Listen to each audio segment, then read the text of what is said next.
ہی اہم کردار ہے اس افسانے کا، جو ایک لمبا چوڑا طاقتور انسان ہے لیکن پڑھا لکھا نہیں ہے۔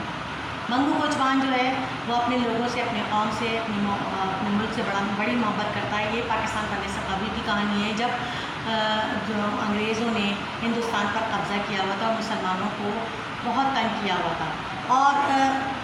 جو منگو کوچوان ہے وہ چاہتا تھا کہ مسلمانوں کی آزادی دوبارہ مل جائے، اور وہ گوروں سے سخت چڑھتا تھا، سخت نفرت کرتا تھا، انہیں ٹوڈی بچہ کہہ کر اپنے دل کی بھڑاس نکالتا تھا، یا سفید چوہے کہا کرتا تھا، وہ ان سے اس قدر نفرت کرتا تھا۔ منگو کوچوان کی کہانی اس طرح سے کچھ شروع ہوتی ہے کہ یہ منگو کوچوان جب اپنی سواریوں کو اپنے تانگے میں بٹھاتا اور ان کی باتیں سنتا تو ان سے خود سے ہی نتیجہ اخذ کر کے اپنے دوستوں کو بتاتا۔ کبھی کبھی ایسا ہوتا تھا کہ اس کی بات صحیح بھی ہو جاتی تھی، لیکن اکثر بیشتر ایسا ہے کہ کچھ بھی صحیح نہیں ہوتا تھا، کیونکہ وہ صرف سنی سنائی باتوں کو بیان کرتا تھا، اور جس میں کبھی صحیح ہو جاتی تھی اور کبھی نہیں ہو پاتی، کیونکہ ایک پڑھے لکھے انسان میں اور ایک ان پڑھ انسان میں فرق ہوتا ہے۔ پڑھا لکھا انسان جو ہے وہ ہر بات کے دونوں پہلوؤں پر غور کرتا ہے، یعنی کہ وہ سوچتا ہے کہ اس کا مثبت پہلو کیا ہے، اس کا منفی پہلو کیا ہے، جبکہ منگو کوچوان ایسا نہیں سوچتا تھا۔ منگو کوچوان کی گاڑی تانگے میں جو بیٹھتا وہ ان کی باتوں کو غور سے سنتا اور اپنے ساتھیوں کو بتا کر ان سے داد حاصل کرتا اگر وہ سچ ہو جاتی۔ ایک بار اس نے کہا کہ دیکھنا اسپین میں جنگ چھڑنے والی ہے، کیونکہ اس کی سواری جو اس کی تانگے میں جو سواری بیٹھی تھی ان میں بات چیت ہو رہی تھی، اور اس نے جا کے اپنے ساتھیوں کو بتایا، اور باقی میں کچھ دنوں کے بعد جو ہے اسپین میں جنگ چھڑ گئی، لوگ اس کو ماننے لگے اور اس کی بات پر یقین کرنے لگے۔ پھر اس کی تانگے میں ایک دفعہ دو مارواڑی چلتے ہیں اور وہ کسی نئے قانون کے بارے میں بات کر رہے ہوتے ہیں۔ پھر اسی میں دو بیرسٹر بھی بیٹھتے ہیں اور وہ بھی کسی نئے قانون کے بارے میں بات کرتے ہیں، اور کچھ انگریزی میں کچھ اردو میں بات کر رہے ہوتے ہیں، جس سے منگو کوچوان کو جو اردو میں ورڈس تھے سمجھ آ جاتے ہیں، باقی انگریزی کو سمجھ نہیں آتی، اس لیے وہ بس اتنا ہی سمجھ سکتا ہے کہ انگریز جو ہندوستان میں ایک نیا قانون آ جائے گا جو 1 اپریل سے نافذ ہوگا، اور جس میں سب کچھ بدل جائے گا۔ وہ اپنے طور پر خود ہی سوچ لیتا ہے کہ جس میں سب کچھ بدل جائے گا، تبدیلی آ جائے گی، اور جو ہے وہ بڑا خوش ہوتا ہے اس بات سے۔ اور اس کی آگے میں جب دو اسٹوڈنٹس کالج کے طلباء بیٹھتے ہیں تو